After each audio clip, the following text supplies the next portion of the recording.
Hello!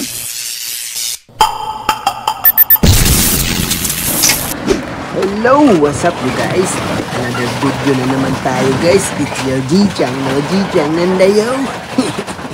Karong adlaw. Ano po guys, no? Dili na po ta sa taas sa Praise Reader, no? At karon ang ginapa-augas nila kay kuruma or car guys, no? Sa Japanese itong car kasi guys is kuruma. So, yan guys, no? Mga gara or tawag mga body ng sasakyan guys, no? Yan, no? Pansin nyo guys, ito yung mga tingnan nyo guys, ito yung mga nilulunod din guys, no? Sinasala ngayon. So, yan, of kuruma. Bukod kasi yung dati guys, yung bara at kuruma guys, no? Kasi yung car guys, no? Kasi hindi kasi yan pwede isama. Isa lang yan, bakal yan sila. Pero yung ano kasi, kuruma kasi, yung car kasi mas mahal yung bakal kaysa nun sa bara guys. Kasi itong kuruma kasi guys, yung car kasi guys is baga, malinis siya pa. Malinis yung bakal guys. Hindi kagaya nun sa bara guys or sa mix guys. Kasi mix guys, may mga ano yun guys eh. Sometimes may mga masasama dun ng mga like tanso, like mga wire or ano ba guys, no?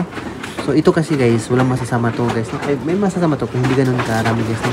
Minsan mga ano lang, mga dumi lang. Mga dumi lang, like upuan lang guys, no? Ganun, ganti guys, no? Mga wire kaunti. Pero ang mas marami kasi yung sa bara guys, no? Kasi mix kasi yun guys. Yung mga tanso, kumplito kasi yun guys eh. Tanso, stainless, yung nilo, yung tawag no? Yung basta tanso din yun guys eh.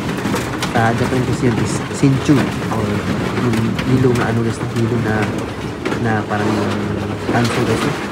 Tapos yung tanso na pink pula na tanso guys, no? So ayan guys, at hope mag-enjoy kayo sa panonood ngayon na video guys, no?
Ito guys, ito yung lamp ng stereo, ito yung green, ito yung forward, ito yung oil, at saka ito yung backward, at saka ito yung para may dipilin sa yung yan. So may kiting yellow, so ibig sabihin backward yan.